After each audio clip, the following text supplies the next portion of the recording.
नमस्कार श्रोताओं, रेडियो जागो 90.4 एफएम के लिए मैं अभय शंकर गौड़। आज स्टूडियो में हम स्वागत कर रहे हैं जो महिला सशक्तिकरण का रेडियो पे प्रसारण का हमारा अभियान चल रहा है, उसकी एक अगली कड़ी। तो आज हमारे साथ स्टूडियो में दो खिलाड़ी हैं और ये दोनों खिलाड़ी महिलाएं हैं और अपने अपने क्षेत्रों में इन्होंने अलग अलग खेल में यानी कि अलग अलग क्षेत्रों में अपना नाम कमा रखा है और एक मुकाम हासिल किया। पहले उस शख्सियत से मुलाकात कराते हैं जो पूरे देश में देश का झंडा ऊपर जिन्होंने किया है विश्व में, और वो हैं हरदोई की पूनम तिवारी।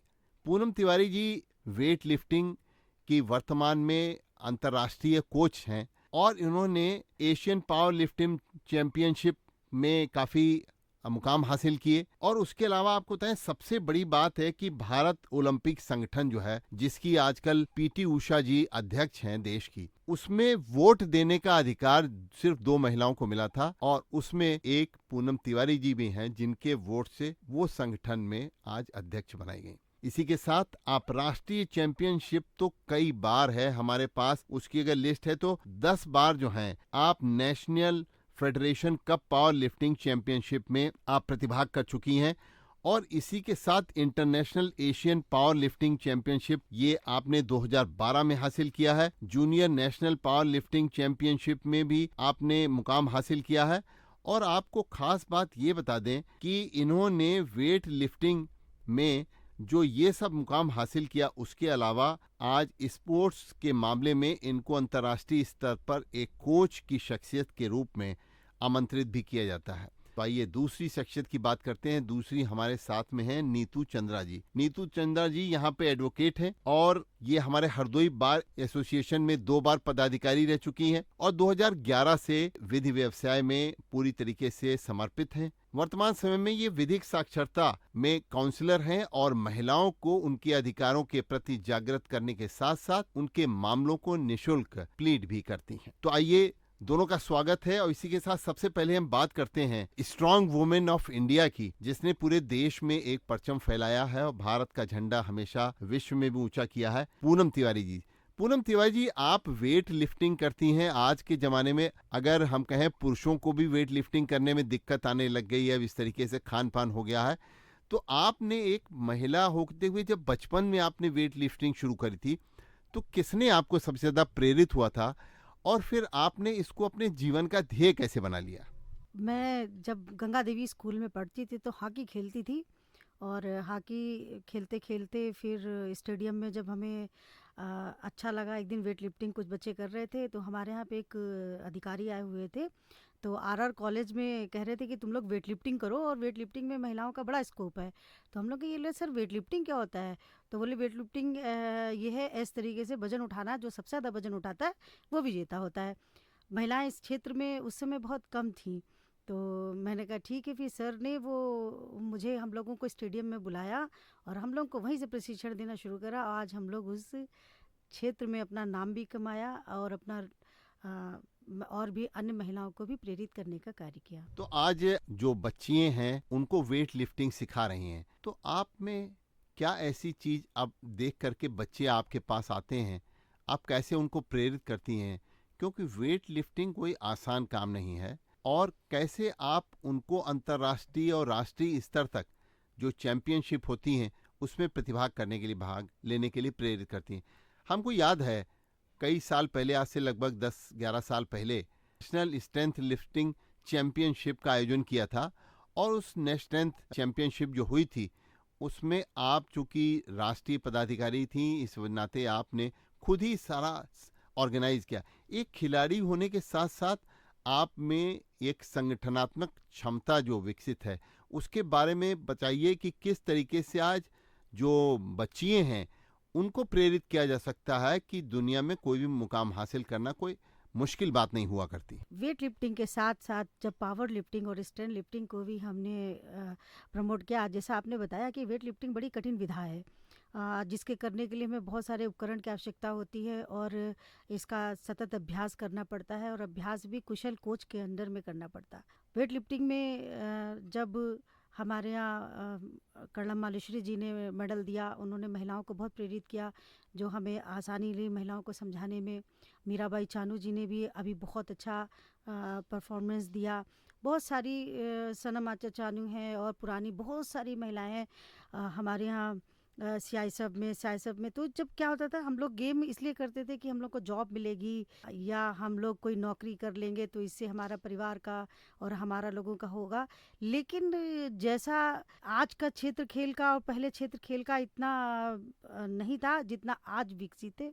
आपने कहा जो संगठनात्मक हमने अपने हरदोई जनपद में सबने कहा कराइए कंपटीशन स्टैंड लिफ्टिंग राष्ट्रीय स्तर का, तो हमने कहा छोटा सा शहर है और कैसे हम यहाँ व्यवस्था करेंगे। लेकिन मैं हरदोई जनपद वासियों को नमन भी करती हूँ, उन्होंने मेरा उत्साह बढ़ाया, जिसमें आप स्वयं भी थे। और कम से कम 27 प्रदेशों के पूरे राज्यों के यहाँ पे 1000 खिलाड़ी आया। और हरदोई में पहली बार पूर्वोत्तर क्षेत्र के खिलाड़ियों ने, जब हरदोई के लोगों ने देखा, उन्होंने सभी ने उनका स्वागत किया। मेरा अकेले नहीं था, पूरी हरदोई जनपद का सहयोग था, जिस कारण वो प्रतियोगिता बहुत सफल हुई और आज भी सब लोग उसको याद करते हैं। पूनम जी, ऐसा कार्यक्रम फिर से हरदोई में कराइए। तो आइए बात करते हैं देखन में छोटे लगे और घाव करें गंभीर। ये अपनी तार्किक शक्ति इनके अंदर नीतू चंद्रा की इतनी है कि ये अदालत में हम देखते हैं कि अपने बात को बहुत ही तर्क के द्वारा जज के पास तक ग्राह्य कराती हैं। और नीतू चंद्रा जी, आपने वकालत के पेशे को चुना है और वकालत में जिस समय आप 2011 में ही, अब तो काफ़ी जो हैं महिलाएं लड़कियां बाने लग गई हैं, उस समय में कम थी वैसे संख्या, और उस समय जब आप आई थी तो एक संघर्षशील जीवन आपका था। तो वो संघर्ष करने के बाद आपको जो अचीवमेंट मिले हैं, उनसे आप क्या संदेश देंगी इस युवा पीढ़ी को?